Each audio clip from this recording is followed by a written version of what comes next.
Last night was AEW Dynamite Blood and Guts, and with that comes the ratings for this Wednesday night episode of AEW Dynamite. Here we go, Blood and Guts, viewership up from last week, tops night and key demo. Blood and Guts, yesterday's edition of Wednesday Night Dynamite, drew 1.090 million viewers on TNT. It was noted that it was the fourth episode of Dynamite to air unopposed to WWE from when WWE NXT moved to Tuesdays. So in total, it ranks third out of the four episodes AEW is running unopposed, and drew the second best 18 to 49 rating of the year. So this is also the first time Dynamite ranked number one for the night in the 18 to 49 demo. This week's AEW viewership was up 49% from the same week in 2020. You see the big differences there. So big rating for AEW, even though I thought it would have been probably their highest rating out of the four because it was Blood and Guts and it was so hyped and everything like that. Now, whatever you thought about the match, how the match ended, stuff like that, I know I've been vocal about that stuff, and how just in terms of production, not in terms of the bump itself, but in terms of the production, how they shot it and how they worked it, I think that falls on the production team and AEW. But it was a very good match. You know, the ending was what it was, but I thought it would have got a higher rating than this. I was saying that the live audience, had to watch the first hour on the big screen, and then they got the match Blood and Guts live. It was a one-match show for whoever was in the audience. For us at home, it obviously wasn't a one-match show. We saw a whole episode of Dynamite. So it's interesting how it didn't pop the highest rating that they've had in this, since being unopposed. That's interesting that they weren't able to bring back those viewers that they had in the first week to come watch Blood and Guts. So that's pretty interesting how that didn't really work out for them. But overall, the show was what it was. That it was a good show. AEW does put on a good show. They have some issues that I have problems with, but for the most part, they put out good shows. And the ratings show that.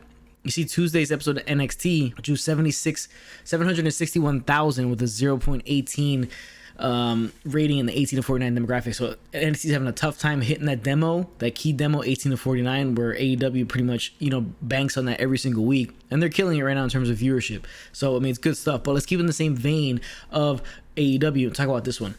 WWE Hall of Famer calls out AEW for disrespecting Impact World Championship. WWE Hall of Famer Bubba Ray Dudley, aka Bully Ray, has called out Kenny Omega and AEW for disrespecting the Impact World Champion. On this week's AEW Dynamite Blood and Guts, Tony Schiavone made an announcement regarding the AEW World Championship. During the segment, Omega came out with the AEW World title belt strapped to his waist, and the rest of the titles, the AAA Mega Championship, Impact World Championship, and TNA World Championship, were carried by MT Nakazawa. Bully Ray, a former two-time TNA World Champion, felt Nakazawa carrying the Impact Gold was a sign of disrespect. He tweeted, "If I'm management or owners of Impact Wrestling, I'd be effing fuming that their World Heavyweight Championship was being carried out by Naka Nobody and not at least over the shoulder of Omega. Perception is reality." Here's the gift right here. You can obviously see him holding the title, and then all these titles held by Nakazawa. So this is pretty interesting. I completely and utterly agree with this from Bully Ray. Now, AEW barely has made any reference to the fact that Kenny Omega is on Impact, won the titles. They don't even mention Impact Rebellion, right? They said he's the champion that holds all these titles, but they don't say how he won it, who he beat, nothing. Rich Swann gets no love from AEW whatsoever. Now, I understand he's not going to come out with all the belts and cut a promo like that, but have one of the Impact titles around your shoulder. Nakazawa can hold on to the other two, that's fine. But the fact that he was holding on to all three, he's basically just a lackey. It's not the right thing. You have Kenny Omega wearing the main title around his waist, and that's what the whole promo is about, that main title. There's no reference to the who's going to defend, when he's going to defend those other titles, who's going to come after those other titles, nothing whatsoever. So it does hurt Impact in that aspect, and it's not the right thing to go about it, because you want to make the Impact Championship feel like it means something and not make it seem like it's on the same level as the AAA Championship. Well, it's definitely not. It should be much higher than the AAA Championship, especially in the States. Doesn't make a ton of sense. He should have had at least one around his shoulder, referenced it, and maybe reference a matchup he could have eventually, and talk about his ongoing stuff in Impact, who he thinks he's going to face next, or at least call out somebody saying, "Look, I beat Rich Swann for the title. I'm the man. I'm holding the title. Whoever from Impact wants to come and take it from me, come and take it." Something like that. But the fact that there's no mention and Nakazawa's the guy holding it doesn't make a ton of sense. So I completely agree with Bully Ray in this aspect. Total on point by Bully Ray, calling out AEW for this. They seem to just stomp all over Impact as a brand and everything like that. They really don't take it seriously. They don't acknowledge it whatsoever. And this is case in point as to AEW disrespecting pretty much Impact and the Impact Championship by doing this. Again, and Rich Swann as well. They're disrespecting Rich Swann and not even referencing him whatsoever. Not even showing a clip of Kenny Omega defeating him or highlights where Rich Swann is able to be showcased on in front of 1.09 million viewers. Have Rich Swann be shown. It's only right? He was the champion. You're working with that company. It's only right for you to do that. 1.09 million viewers. You don't even have that one title around your shoulder, so people can see it. They have it around Nakazawa, so it looks kind of like a joke. Not right. I totally agree with Bully Ray. But let's get to the next story. It's keeping in the Impact vein. Impact superstar Moose reveals expiration date of his Impact contract. He would come out to tweet, Moose, my goal is to win the Impact Wrestling World title before my contract is up in June. So there's a lot of guys who are reportedly contracts being upcoming with Impact Wrestling. I think there's gonna be a mass exodus of wrestlers from Impact and a new group of people coming into Impact Wrestling. I think Moose is destined for bigger and greater things. He could take the jump to NXT. He could come to AEW. I think that's probably his best bet to go to AEW. I also think he would be solid in NXT as well. I think those are the two places. I don't think he wants to stay in Impact any longer. Especially if I was him, I wouldn't want to stay in Impact just because of the way they've been treated by AEW and the lack of being shown as important from AEW. So I think he should probably leave Impact Wrestling, either go to AEW because that's they're not gonna acknowledge Impact, so you might as well go to AEW and try to become a star there, or take your chances at NXT and see what you can do over there. But he's set to expire soon. He's a former TNA champion. He's a star. He should be going to either one of those two companies, either AEW or NXT. I think it'd be a good fit for him in either one. And I hope he does do it, and I hope it works out for him in the end. But this guy could definitely be a future AEW champion, a future NXT champion. So he should definitely leave Impact Wrestling when he gets the chance to and move on to bigger and better things in either AEW or NXT. Let's get to the final story here. Monday Night Raw was the Eva Marie vignette. She's coming back. She's back in WWE. So Mickie James, obviously Mickie James in the news a lot recently. I've covered her a lot because of the whole trash bag gate and everything like that, her being released. Now, she has her take on Eva Marie coming back. She says, honestly, I think it's incredible she's been able to step away and still remain relevant, rebrand herself, and almost excel outside.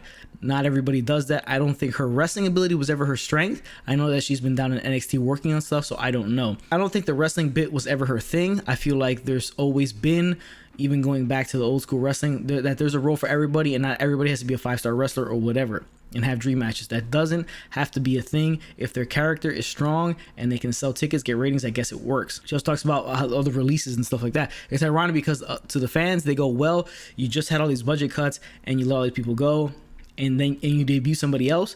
But they always debut new talent after WrestleMania as well. She would go on to say, she's beautiful and stunning, and I do have mad respect in the sense that she has 1 million followers and be able to rebrand herself and really do her whole other thing outside of wrestling when she left. Me being an entrepreneur, I'm always looking at stuff. I completely respect that side of her. If she can capitalize on all this heat and just kind of go, yeah, so that's where the real everybody will hate her and it will go great for her. Yeah, she's on point here. Now, who knows how long she's kind of been in the works to come back in WWE. It could have been before all the budget cuts. She could have been, technically contracted by WWE back then, and she's been training this whole time and preparing to come back, or they're just waiting for the right time to debut her. Could be that as well. So we don't know her whole contract situation as to when she's been officially signed from WWE. Could have been months prior. Could have been just now. But the timing is a little weird because you just cut all these superstars and then you're bringing a new one in. But again, it all matters. What matters most is who Vince McMahon thinks he can make the most money with. So he got rid of a bunch of people. Obviously, to him, he thinks he can't make any more money or make more money with them, so he doesn't require their services so they can go make money somewhere else.